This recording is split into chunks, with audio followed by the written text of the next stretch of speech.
국공내전 시기에 북한은 중국 공산당의 후방기지 역할을 하면서 마오쩌둥을 적극 도와줍니다.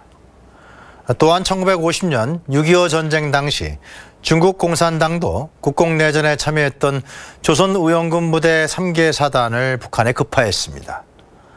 전투 경험이 풍부했던 이들이 없었다면 아마도 김일성은 6.25 전쟁을 일으키기 어려웠을 것입니다.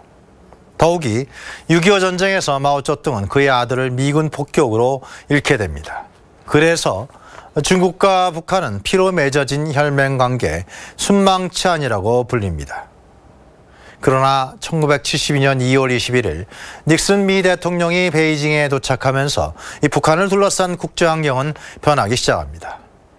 미중 대탕투와 함께 미중 간의 관계가 우호 협력적으로 발전하게 되자 미국과 중국은 한반도에서 분쟁이 발생하지 않도록 예방하는 관리적 입장을 취하게 되는 것이죠.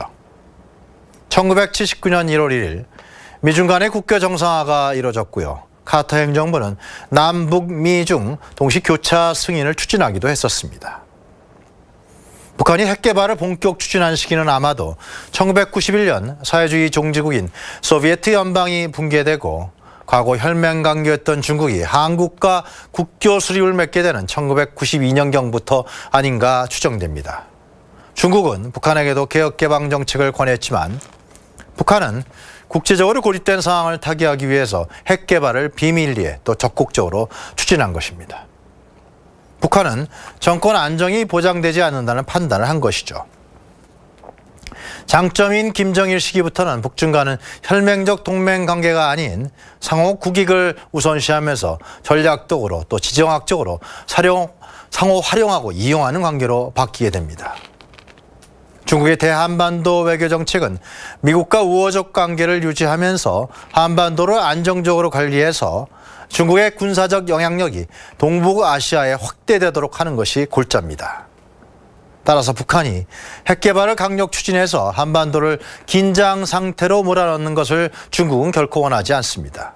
북한의 핵 개발은 바로 미국의 한반도 군사적 영향력을 증대시키기 되기 때문이죠. 그것이 바로 2012년부터 등장한 시진핑과 북한의 관계가 매우 소원해질 수밖에 없었던 이유입니다. 이번 시진핑의 14년 만에 북한 방문이 한반도 비핵화 협상에 유리한 국면을 조성해 줄 수 있다는 기대를 주는 이유가 있습니다. 그것은 북한이 핵 개발을 추진했던 환경적 요인이 중국과 러시아로부터 상대적 고립 신세를 탈피하지 못했기 때문이라는 것인데요. 그래서 이제 늦게나마 중국이 안정적으로 북한의 배경이 되어준다면 비핵화 협상에 적극 나설 수 있는 기대치가 형성된다는 것입니다. 하지만 현재 치열하게 진행되고 있는 미중 간의 패권적 무역 전쟁이 주요 변수입니다. 미중 간 우호적 관계가 형성돼야 같이 북한을 잘 설득해서 북한이 핵을 포기하게 만들 수 있다는 것이죠. 그러나 만약 미중 관계가 악화된다면 비핵화 협상 역시 난항을 겪을 수밖에 없습니다. 하여튼 이 중국의 변수 등장으로 인해서 한반도를 둘러싼 국제 환경이 더욱 변화무쌍해질 것으로 보입니다.